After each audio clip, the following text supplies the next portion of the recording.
everyone for coming. My name is Jessica Garska. I'm over here in Ireland, so I'm delighted to be able to have an online presentation. I'm going to talk about my PhD that I submitted, back in 2021, I think it is now, where I did a needs analysis for Irish higher education. So I did this because of obviously globalization, internationalization. There's been a huge increase of international students in Ireland, but within Ireland itself, there's actually it's starting to pick up more, but there's a lack of EAP research in Ireland. When I submitted my PhD, there was only 7 published studies about EAP in Ireland. A lot of our research would be based on UK research, or we'd be looking to the UK to kind of inform our practice.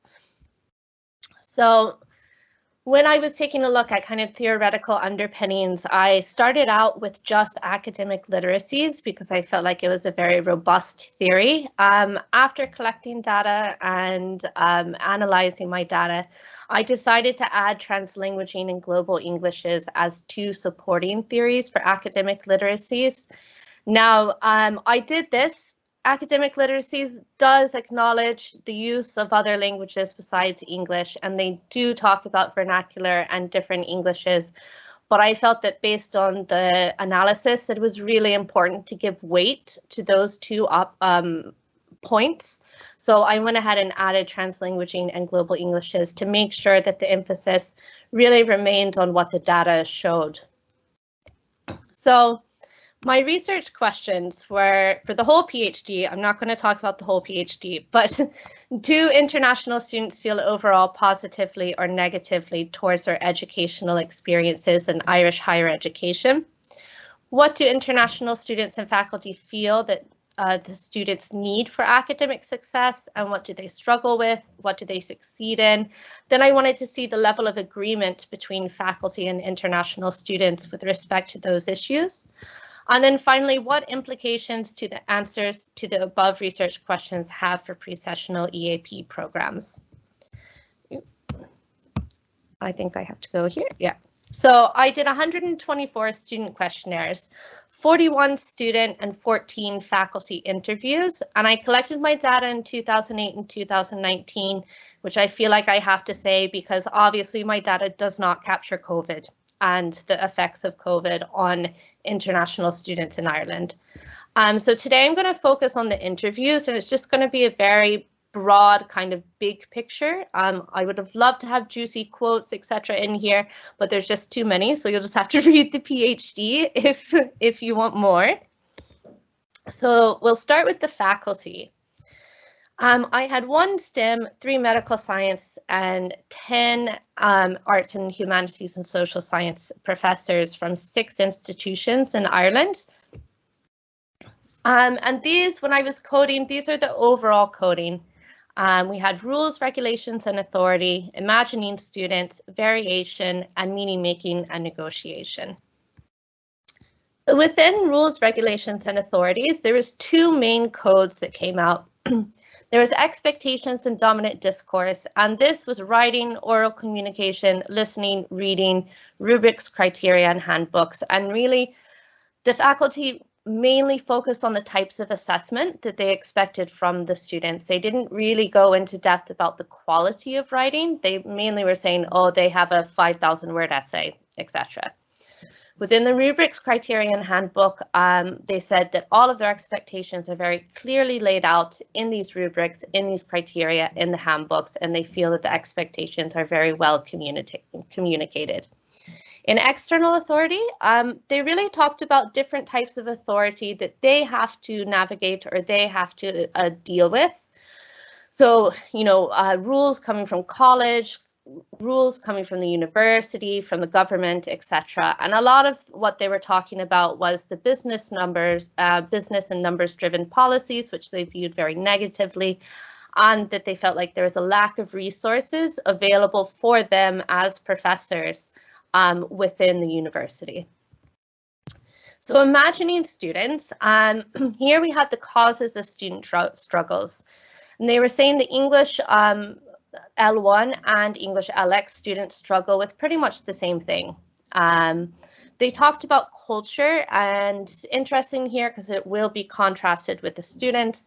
They were talking about international students' cultures as being kind of a negative, something that they need to overcome and they need to adjust to a new culture. Then they also had other factors, which was social factors, housing, finances, the need to work, all of that kind of stuff. When they were evaluating students, they were mainly evaluating students negatively, and they really focused on their writing ability. That was basically the biggest code out of evaluation of students. And then I looked at how they actually talk about the international students to gather kind of a sense of who they're talking about. So a lot of the professors would talk about international students as purely non-EU. And so they would talk about these students as if all of the non-EU students were non-English speakers or LX speakers, even though obviously there's a lot of people coming from the States, from Australia, from places like Nigeria and India that would have English as a main language or a medium of schooling. Then the most common was just general international students. They didn't really give a name to their students. And then the next one was Erasmus and EU students. So they didn't really focus on students who may have come up through the Irish schooling system, who have English as an LX, or have parents who have English as an LX. Variation then is where they talked about basically how things are changeable, how things may vary. So modules, assessment and practice, they were talking about, oh, well, with this module, it's like this, with this module, it's different. Variation in lectures, I think I have that twice, which I'm not supposed to. But they were really talking about how, you know, each assessment is different and each module is different and each lecturer is different. Then I coded their roles and identities. I did not include role of supervisor or professor because obviously that was a context I was talking to them in.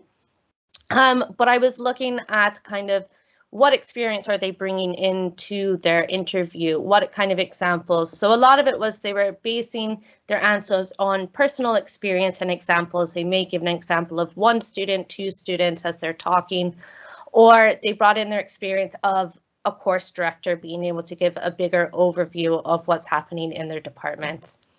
Then we have communities of discourse. They were talking about the variations between disciplines, variations between different languages, and they did talk about other languages in the classroom. Although this was fairly negative, they did acknowledge that it is happening in the classroom. And then they talked about culture, again, in a more kind of negative sense of not super negative, but again, as something the students need to adjust to the variation of what they would find in the Irish system. Meaning making and negotiation. First, I looked at between faculty and students, and then I looked at what faculty negotiate within themselves. So between faculty and students, they really were talking about giving feedback on assessments, discussing expectations. And then internally, they were reflecting on their practice and they were talking about negotiating external authority, so those rules that are coming down to them. The faculty reflection was quite positive.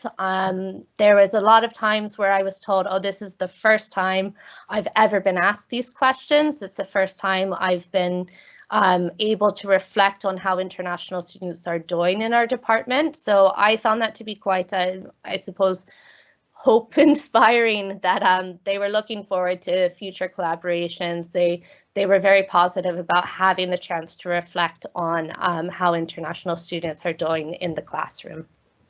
Okay, so now we're going to the students. I told you it's going to be a very, very big overview.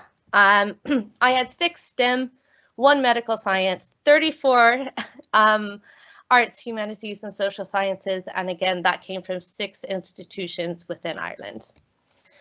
So I had 6 undergraduate, 20 masters, 1 HDiP, and 14 PhD students. They came from 20 different countries, 4 students are from traditionally thought of English-speaking countries like Australia or the United States. I included them because I felt like their experiences were still valid, as they still are international students. And then we had 3 additional students who came from different countries but completed their entire schooling in English. So for example, I may have had a student who came from India, but they did their primary, secondary, and university degree in English while in India. So here we have a few more codes, but kind of based around the same themes. So we have imagining the university, regulations, rules, and authority, student struggle and resistance, variation, ownership and empowerment, and meaning making and negotiation. So for imagining the university, we have expectations, qualities for success, and dominant discourse. So this is divided into 2 different ones. Student expectations and needs is what the students are saying that they need to academically succeed in Ireland. And they really focus on institutional factors, so how much support they're receiving from the institution, communication from the institution, clear expectations. Then they were talking about the need for improved student supports and resources, for culturally responsive and increased student supports. Other and internal factors, we're really talking about the need to develop healthy communities, the need for social interaction, the need to feel a part of something. And they did kind of talk about their isolation and how they wish that their institutions did more for them to help them develop these healthy communities. And then the only, like, quote unquote academic thing that they focused on was the need to have good writing, basically. Then they talked about what they thought that their faculty or their professors needed from them. And this was writing, oral communication, and listening. And again, a lot of this focus on assessment. Their evaluation of the university was overall negative. But the negative points were more kind of talking about the university in general. They were saying it's unclear, unsupportive, lack of facilities, lack of communication.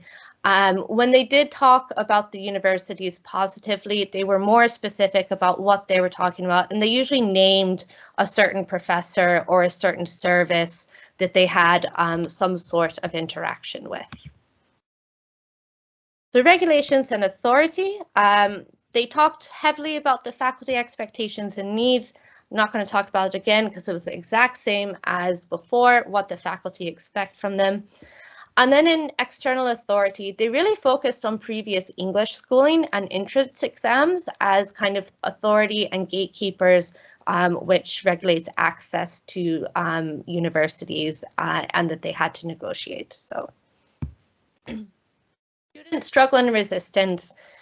They talked about their causes of struggle. So the main point of causing the causes of struggle, of academic struggle, they pinpointed the institutions. They said the institutional factors, this would be your unclear expectations, lack of resources, etc., as being the main cause of struggle for them. Then they talked about language. But they didn't talk about language. There was a little bit of talking about language as, oh, I don't have enough English. But the main 2 parts was they struggled with navigating discipline-specific language, and they also struggled with navigating institutional-specific English.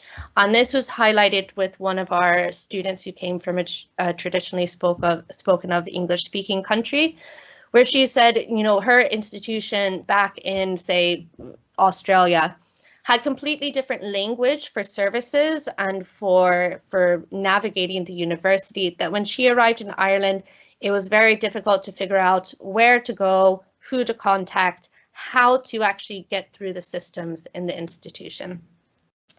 And then I looked at what they struggle with, and the biggest thing they struggled with is they were blaming themselves and they were doubting themselves for their struggle. They would say things like, oh, I'm trying, but I don't think I'm doing very well. Or, you know, I even had some students say even as drastic as I'm so stupid.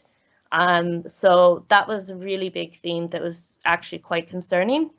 And then they talked about writing, that they struggled with writing. Now, disagreement and independence from faculty, this is where they would have expressed direct kind of saying, no, my professor is not correct, or kind of saying, I've made a complaint due to this or that. I put it in here because it's very low numbers, meaning that there wasn't a lot of, I suppose, disagreement or etc. It did come up a few times, especially with PhD students who said, oh, my professor told me to write this way, and I don't agree with that. Variation is very similar to the faculty. So we have our modules, assessments, and expectations. Our roles and identities were slightly different. They were talking about themselves as being workers. They were talking about themselves as being students in different contexts, etc. And culture was very different as well, because the students really focused on the fact that there's a lot of variation as culture, but that it doesn't mean that they're at a deficit. They were really kind of talking about culture as in the institutional culture needs to meet them halfway, and that their culture is actually a huge benefit, and that they bring a lot to the table because of their culture, etc. Communities of discourse, of course, they're talking about Englishes and translanguaging, but this was actually much more positive than the faculty as well. They were, again, we're talking about these two things as being a huge benefit and as to helping them in their courses. There was even a couple of students who said, oh, because I know X language, when I encounter new vocabulary in English, I'm able to work out the meaning because of my knowledge of other languages. Ownership and empowerment, they talked about their strengths, and a lot of that was their personal qualities, their determination, their, hard working, that kind of stuff. So they really talked about what's inside of them that helps them succeed academically. And then they talked about ownership of English. And here they talked a lot about their different contexts that they use English in. So they might have a job where they're navigating it in English and they feel comfortable in it. You have people who are talking about taking schooling in English before and they're very comfortable. And you even had students who said in the academic context, they're actually way more comfortable with English than their first language. And that's because they're learning a subject in English that sometimes they don't even know how to do that subject in their own language. So that was quite interesting as well. Meaning making and negotiation. They talked about discussion of expectations, but they really said they felt like they weren't discussed very well and that they were unclear, which is the opposite of what the faculty said. So, so overall factors, what I put in was that we had the linguistic, institutional, integration and social life, internal and emotional, cultural, and external authority factors which influence students' academic success. So implications. So for pre-sessionals, in the PhD, obviously it's way more detailed there, but I've suggested in-house inclusive. Inclusive means accepting students from all language backgrounds, all degree levels. I feel that it should be free or means tested because of the financial implications. A lot of the students talked about struggling with the cost of living. And obviously we all know that pre-sessionals can be quite pricey, and that they should be embedded or discipline specific. I'll just go back to the free or means tested. I'm also basing this off of bridging programs that happen in the United States, which are free preparation programs similar to pre-sessionals for students who come from disadvantaged areas in the States. So I think that having an academic literacies framework with global Englishes and translanguaging strategies intertwined within the curriculum and assessment. I've suggested a robust social program, so not just taking them to museums, etc., but having workshops that are negotiated with the students. So things like, finding accommodation, how to register for a doctor, etc., and also aspects of community service and work experience to make pre-sessionals more practical, and a mentoring scheme with either someone from their discipline or someone from their first language to help them navigate the institutional aspects. And I also think it's really essential, especially at the moment in Ireland with the housing crisis, for pre-sessionals to provide accommodation to allow international students to have that time to settle and source their own accommodation. They're not trying to navigate a pre-sessional and find accommodation at the same time. I also made implications for governmental and institutions. So I felt that the government can make better international student-friendly policies, increase resources to universities and supports, and the encouragement of holistic programs by not, say, requiring IELTS to get a visa, etc. I also believe that there should be subsidized housing, affordable and mixed housing. This means both domestic students and international students living in the same places where it's subsidized and actually student prices, not, you know, 1,500 for a room a month. And that there needs to be quite a bit of institutional change. This means increased supports for the professors. It means better supports for the students. And it means basically changing their view on internationalization to move from a numbers-based kind of strategy to being a more kind of like person-centered strategy. Oh yeah, that's all. Thank you.